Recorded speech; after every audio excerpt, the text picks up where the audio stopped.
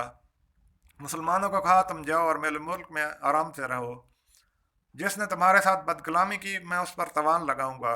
یہ جملہ اس نے 3 بار دہرایا، پھر کہا میں تو یہ بھی پسند نہیں کرتا کہ میں تم میں سے کسی ایک کو ان کے حوالے کر دوں اور وہ مجھے اس کے بدلے سونے کا پہاڑ۔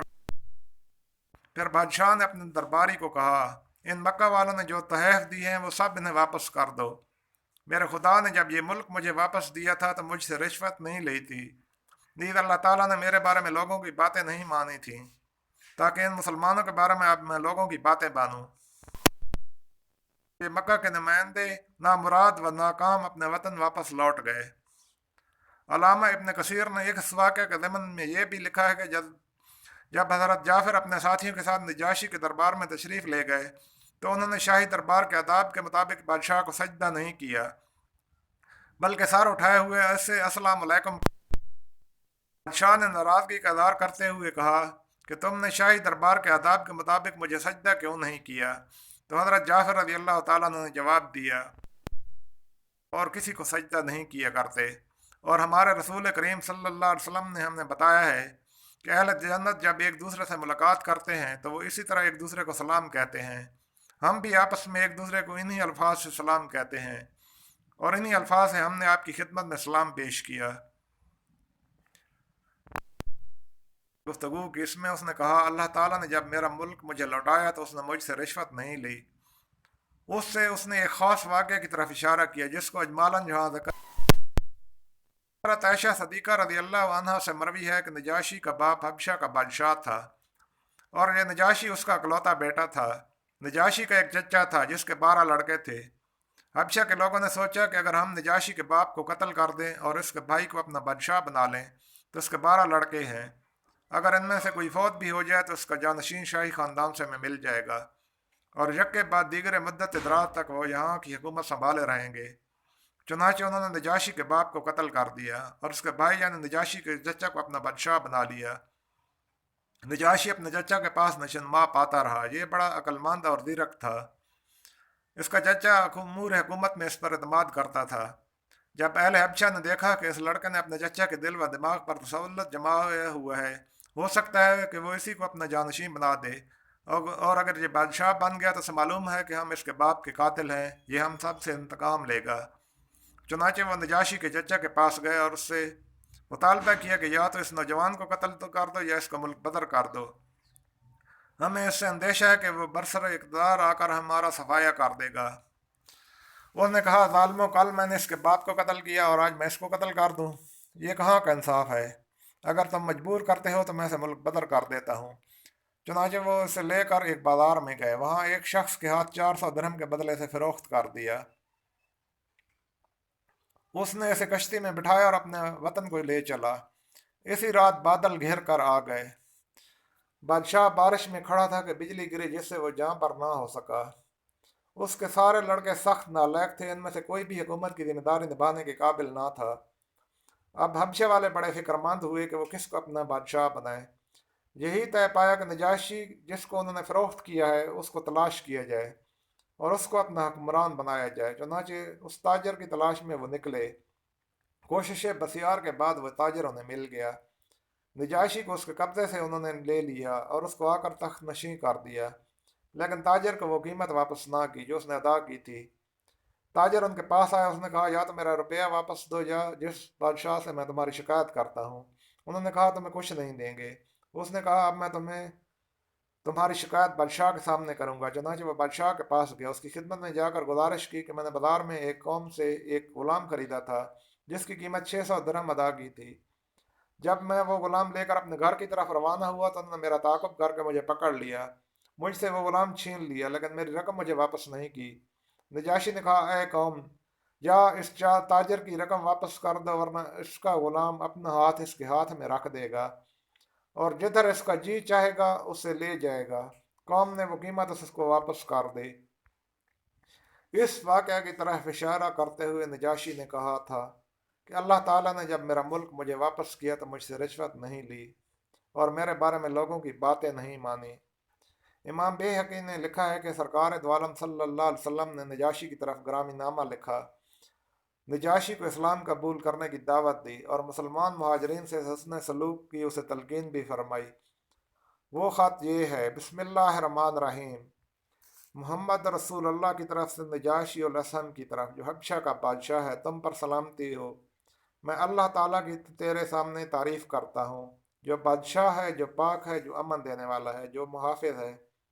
میں گواہی دیتا ہوں کہ عیسیٰ اللہ کی روح ہے، اس کا کلمہ ہے جو اس نے مریم میں القاء کیا، جو عبادت گزار، پاکیزہ، پاک دامن، عصمت شعار تھے۔ وہ عیسیٰ سے حاملہ ہوئیں اور اللہ تعالیٰ نے انہیں اپنی روح اور پھونک سے پیدا کیا، جس طرح آدم علیہ السلام کو اپنے دست قدرت اور اپنے پھونک سے پیدا کیا۔ میں تمہیں اللہ تعالیٰ کی طرف دعوت دیتا ہوں جو وحدہ لا شریک ہے، اور اس کی اطاعت کی طرف بلاتا ہوں، اور تمہیں دعوت دیتا ہوں کہ تو میری پیروی کر اور جو مجھ پر نازل ہوا اس پر ایمان لیا۔ بے شک میں اللہ کا رسول ہوں۔ میں نے تیری طرف اپنے چچا داد بھائی جعفر کو بھیجا ہے اور اس کے ساتھ چند مسلمان بھی ہیں۔ جب وہ تیرے پاس آئیں تو ان کی میزبانی کر اور ان پر تشدد نہ کرنا۔ میں تجھے اور تیری فوجوں کو اللہ عز و جل کی طرف دعوت دیتا ہوں۔ میں نے اپنا پیغام تجھے پہنچا دیا اور خیرخواہی کا حق ادا کر دیا، پس میری نصیحت کو قبول کرو، اور جو شخص ہدایت کی پیروی کرے اس پر سلامتی ہو۔ اس گرامی نامہ کے ملنے سے نجاشی کا بخت بیدار ہو گیا، اس کا مقدر سنور گیا اور اس نے اس دعوت کو قبول کیا اور مشرف بے سلام ہوا، اور حضور کی بارگاہ عالی میں ایک عریضہ بھی تحریر کیا۔ یہ عریضہ محمد رسول اللہ صلی اللہ علیہ وآلہ وسلم کی خدمت میں نجاشی الاسم بن ابجر کی طرف سے ہے: اے اللہ کے نبی، اللہ تعالیٰ کے آپ پر سلام ہو، اس کی رحمتیں اور برکتیں ہوں۔ کوئی عبادت کے لائق نہیں سوائے اس ذات کے جس نے مجھے اسلام کی طرف ہدایت دی۔ یا رسول اللہ، حضور کا گرامی نامہ مجھے مل گیا ہے، اور اس میں عیسیٰ علیہ السلام کے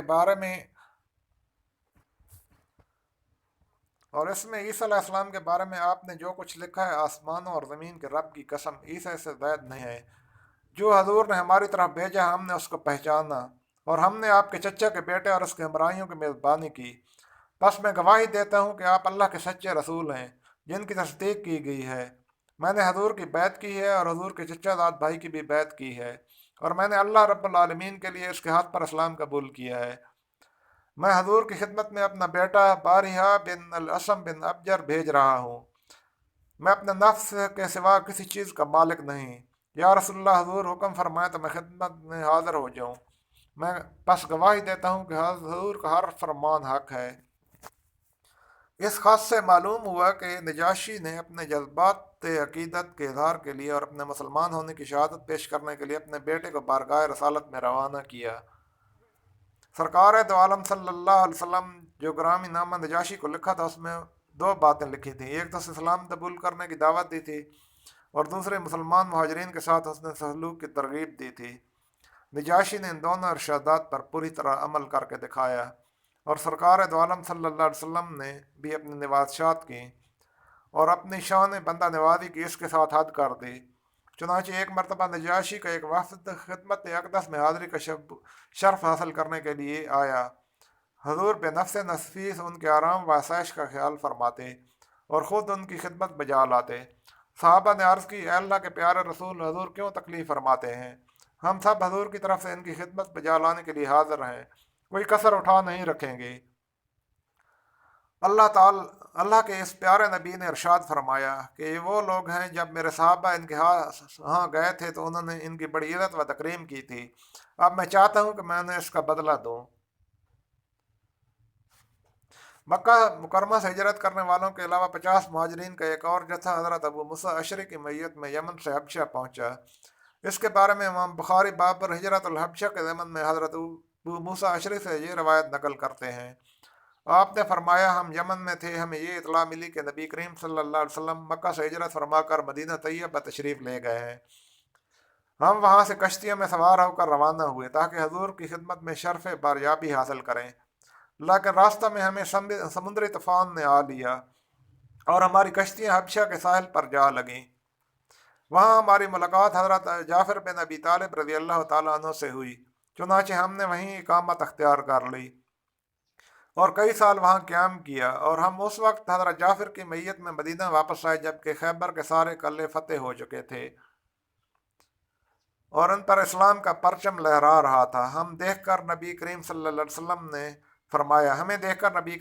وسلم نے فرمایا کہ اے کشتی میں سوار ہو کر آنے والوں، تمہیں دو ہجرتوں کا ثواب ملے گا۔ پہلی ہجرت اپنے وطن سے حبشہ کی طرف اور دوسری ہجرت حبشہ سے مدینہ طیبہ کی طرف۔ حضرت ابو موسیٰ الاشعری فرماتے ہیں، جب مسلمان نجاشی کے زیر سایہ امن و عافیت کے دن گزار رہے تھے اور بڑی آزادی سے اپنے رب قدوس کی عبادت کیا کرتے تھے تو نجاشی کے خلاف حبشہ کے ایک شخص نے علم بغاوت بلند کر دیا۔ ہمیں اس سے بڑا قلق ہوا کہ مبادا وہ باغی غالب پائے جائے تو معلوم نہیں وہ ہمارے ساتھ کیا برتاؤ کرے۔ ہم اللہ تعالیٰ کی جناب میں نجاشی کی کامیابی کے لیے ہر وقت دست دعا رہتے تھے اور بڑی عاجزی سے دعا مانگتے تھے کہ اللہ تعالیٰ اس کی نصرت فرمائے اور اسے فتح بخشے۔ چنانچہ دریا نیل کی دوسرے جانب ایک میدان میں وہ دونوں کو لشکر قوت آزمائی کے لیے جمع ہوئے۔ صحابہ کرام نے آپس میں کہا کہ ہم میں سے کون ایسا شخص ہے جو میدان جنگ میں جائے، وہاں کے حالات کا مشاہدہ کرے، پھر اس جنگ کے نتیجے میں ہمیں مطلع کرے۔ حضرت عبیر جو سب سے کم عمر اور نوجوان تھے وہ بولے، یہ خدمت میں بجا لاؤں گا۔ ایک مشق میں ہوا بھری اور اس کے منہ کو باندھ دیا، پھر وہ اس کے ذریعے سے دریا نیل کو تیر کر عبور کرنے میں کامیاب ہوئے اور دوسرے کنارے پر پہنچے جہاں دونوں لشکر برسر پیکار ہونے کی تیاریاں کر رہے تھے۔ انہوں نے اس معرکہ کو اپنی آنکھوں سے دیکھا۔ اللہ تعالیٰ نے مسلمانوں کی التجاؤں کو شرف قبول بخشا، اس باغی کو شکست ہوئی، وہ میدان جنگ میں مارا گیا اور نجاشی کو اللہ تعالیٰ نے فتح مبین عطا فرمائی۔ حضرت عبیر پھر دریا کو عبور کرتے ہوئے ہمارے پاس پہنچے اور دور سے ہی اپنی چادر لہرا کر ہمیں یہ خوشخبری دی، اے بندگان خدا مبارک ہو، اللہ تعالیٰ نے نجاشی کو غلبہ عطا فرمایا ہے۔ ہم نجاشی کی اس کامیابی سے اتنے خوش ہوئے کہ ہم اس کو بیان کرنے سے قاصر ہیں۔ ہم وہاں امن سے ٹھہرے رہے۔ حبشہ کے تمام مہاجرین یک بار بھی واپس نہیں آئے، بلکہ حضرت عبداللہ بن مسعود تو اس کے بعد جلدی مکہ واپس لوٹا، اور مسلمانوں نے جب نبی کریم صلی اللہ علیہ وسلم کی ہجرت کے بارے میں سنا تو ان میں سے 33 مرد اور 8 عورتیں حبشہ سے مدینہ طیبہ واپس آ گئیں، اور ان میں سے 24 نے حضرت غزوہ بدر میں شرکت کی سعادت حاصل کی۔ ابن سعد طبقات الکبریٰ میں لکھتے ہیں کہ یہ 33 مرد اور 8 خواتین حبشہ سے مکہ آئے، یہاں 2 نے وفات پائی، 7 کو اہل مکہ نے اپنی حراست میں لے لیا۔ بقیہ حضرات مدینہ طیبہ پہنچ گئے اور غزوہ بدر میں شریک ہوئے، اور حبشہ کے مہاجرین کا آخری گروہ حضرت جعفر بن ابی طالب کی میت میں اس وقت مدینہ واپس پہنچا جب خیبر کے سارے قلعے فتح ہو چکے تھے اور ان پر اسلام کا پرچم لہرا رہا تھا۔ حضور صلی اللہ علیہ وسلم نے فرمایا، میں نہیں جانتا کہ ان 2 باتوں میں سے مجھے کس سے زیادہ مسرت حاصل ہوئی ہے، خیبر کی فتح سے یا جعفر کے آنے سے۔ حضرت جعفر جب آئے تو نجاشی کی طرف سے بہت سے تحائف ہمراہ لائے۔ نجاشی نے اپنے بھتیجے کو حضور کی خدمت میں بھیجا تاکہ اس کی طرف سے حضور کی خدمت بجا لائے۔ اگرچہ مسلمانوں کو نجاشی کے زیر سایہ ہر قسم کا آرام و سکون میسر تھا، وہ آزادی سے اپنی عبادت بجا لاتے اور اپنے معبود برحق کے ذکر اور یاد میں مصروف رہتے، کوئی ان کو منع کرنے والا نہیں تھا۔ البتہ ایک حادثہ سے انہیں دوچار ہونا پڑا۔ ان کے 2 ساتھی عبید اللہ بن جاش اور سکران بن عمر بن العبد الشمس نے وہاں عیسائیوں کے مزین و راستہ گرجے دیکھے، پادریوں کے گروفر کا ملاحظہ کیا، ان کی آنکھیں خیرہ ہو گئیں اور انہوں نے اسلام کو چھوڑ کر نصرانیت اختیار کر لی۔ اس حادثے سے یقیناً ان مسلمان ساتھیوں کو قلبی رنج اور دکھ ہوا ہوگا۔ ان دونوں کی بیویاں بھی ان کے ہمراہ تھیں۔ عبید اللہ کی اہلیہ حضرت ام حبیبہ تھیں اور سکران کی زوجہ کا نام سودہ بنت زمعہ تھا۔ یہ دونوں پکی مومنہ تھیں۔ نہ انہیں کلیساؤں کی زینت و آرائش متاثر کر سکی اور نہ ان کے خاوندوں کا ارتداد انہیں اپنے عقیدہ سے متدلل کر سکا۔ وہ بڑی ثابت قدمی سے اسلام پر ڈٹی رہیں۔ حضرت سودہ نے تو جب اپنے خاوند کے بدلے ہوئے تیور دیکھے تو وہ اسے وہیں چھوڑ کر مکہ روانہ ہو گئیں، اور حضرت ام حبیبہ نے بھی اپنے خاوند سے اسی وقت قطع تعلق کر لیا۔ اللہ تعالیٰ نے اپنی ان نیک نہاد بندیوں کو اس اثار کا یہ صلہ دیا کہ دونوں کو امہات المومنین میں داخل ہونے کا شرف بخشا۔ حضرت حبیبہ کا عقد وہاں ہی حضور پر نور صلی اللہ علیہ وسلم سے کر دیا گیا، اور نجاشی سے نے اپنی گرہ سے 400 دینار بطور مہر ادا کر دیا، اور بڑی عزت و وقار کے ساتھ انہیں حضور کی خدمت میں مدینہ طیبہ میں بھیج دیا۔ اور حضرت سودہ کو رحمۃ اللہ العالمین صلی اللہ علیہ وسلم نے ام المومنین حضرت خدیجہ کے وصال کے بعد شرف زوجیت بخشا۔ صحیحین میں ہے کہ جس دن نجاشی نے انتقال کیا، حضور نبی کریم صلی اللہ علیہ وسلم نے اپنے صحابہ کو اس کی موت کی اطلاع دی اور ارشاد فرمایا، آج ایک نیک بخت آدمی وفات پا گیا ہے، اٹھو اور اپنے بھائی اسم کی نماز جنازہ پڑھو۔ چنانچہ حضور صحابہ کرام کی معیت میں شہر سے باہر جنازہ گاہ میں تشریف لے آئے، صفیں بنائی گئیں اور حضور نے اس کی نماز جنازہ پڑھائی، پھر اس کے لیے دعائے مغفرت مانگی کہ جب نجاشی نے وفات پائی تو حضور نے اس کی نماز جنازہ پڑھی اور پھر اس کے لیے دعائے مغفرت کی۔ اس سے یہ ثابت ہوا کہ نماز جنازہ کے بعد میت کے لیے دعائے مغفرت کرنا نبی کریم صلی اللہ علیہ وسلم کی سنت ہے۔ حضرت عائشہ صدیقہ سے مروی ہے کہ آپ فرماتی ہیں کہ لوگ بیان کرتے تھے کہ نجاشی کی وفات کے بعد اس کی قبر سے نور نکلتا ہوا دکھائی دیتا تھا۔ اس بحث کو سمیٹتے ہوئے قارئین کی توجہ اس سوال کی طرف مبذول کرانا مناسب سمجھتا ہوں۔ وہ سوال یہ ہے کہ ان مسلمانوں نے ہجرت کے لیے حبشہ کو کیوں منتخب کیا؟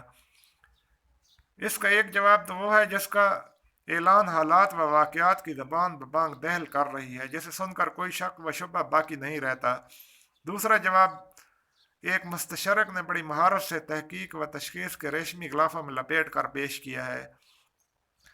مارگولیس، جنہیں بزوم خویش، غیر متعصب، غیر جانبدار محقق ہونے کا دعویٰ ہے، انہوں نے اس کی وجہ یہ بیان کی ہے کیونکہ حبشہ کے ایک حکمران ابرہہ نے 50 سال پہلے کعبہ مقدسہ کو منہدم کرنے کے لیے مکہ پر چڑھائی کی تھی۔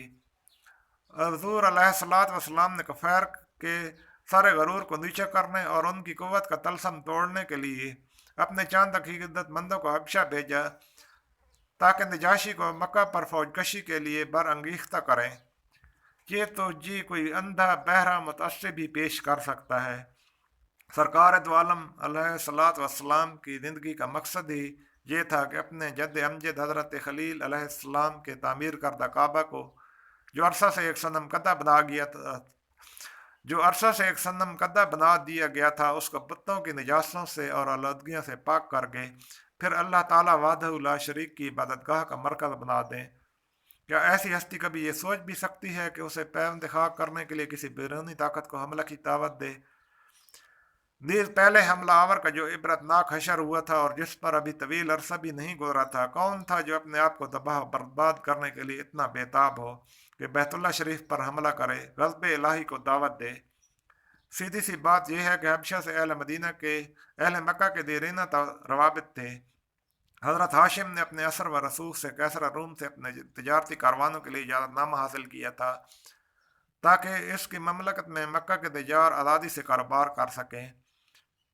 اسی طرح آپ نے کیسرا روم سے شاہ حبشہ کے نام ایک سفارشی خط بھی لکھوایا تھا کہ وہ مکہ کے تاجروں کو حبشہ میں کاروبار کرنے کی اجازت دے۔ اس طرح پشتوں سے عرب کے لوگ حبشہ میں آتے جاتے تھے اور اس کے علاقوں سے بھی باخبر تھے، اور وہاں کے باشندوں سے بھی ان کی جان پہچان تھی۔ سابقہ واقفیت کی بنا پر مکہ کے مہاجروں نے حبشہ کو اپنی ہجرت جاہ کے لیے منتخب کیا۔ یہ ملک جزیرہ عرب سے زیادہ دور بھی نہ تھا، یہاں آنا ان کے لیے آسان بھی تھا اور ارزاں بھی۔ راہ حق کے ان مسافروں نے کشتی والوں کو فی کس نصف دینار کرایہ ادا کیا تھا، اور سب سے بڑی کشش ان کے لیے یہ تھی کہ حبشہ کا حکمران بڑا عادل اور منصف مزاج تھا۔ چنانچہ سرکار دو عالم صلی اللہ علیہ وسلم نے جب اپنے جانباز صحابہ کو حبشہ کی طرف ہجرت کرنے کی اجازت دی تو الفاظ اس کی وجہ تو یہ وجہ بیان کی۔ حضور نے انہیں فرمایا، وہاں ایک ایسا بادشاہ ہے جس کے سامنے کسی پر ظلم نہیں کیا جا سکتا، تم وہاں رہو جہاں تک کہ اللہ تعالیٰ ان مشکلات کو جن میں تم مبتلا ہو آسان فرما دے۔ اس کے ساتھ ہی ناظرین اجازت چاہتا ہوں۔ انشاءاللہ سیرت النبی صلی اللہ علیہ وسلم کا سفر منزل بمنزل جاری رہے گا۔ ہمارے ساتھ رہیے، چینل کو سبسکرائب کرنا نہ بھولیے تاکہ یہ اچھی باتیں اور لوگوں تک پہنچ سکیں اور آپ کے لیے بھی ثواب کا ذریعہ بن سکیں، اور ہو سکتا ہے کہ آپ کی شمولیت سے کسی کی آخرت سنور جائے، تو شمولیت آپ کی بہت ضروری ہے۔ اس کے ساتھ ہی السلام علیکم ورحمۃ اللہ وبرکاتہ۔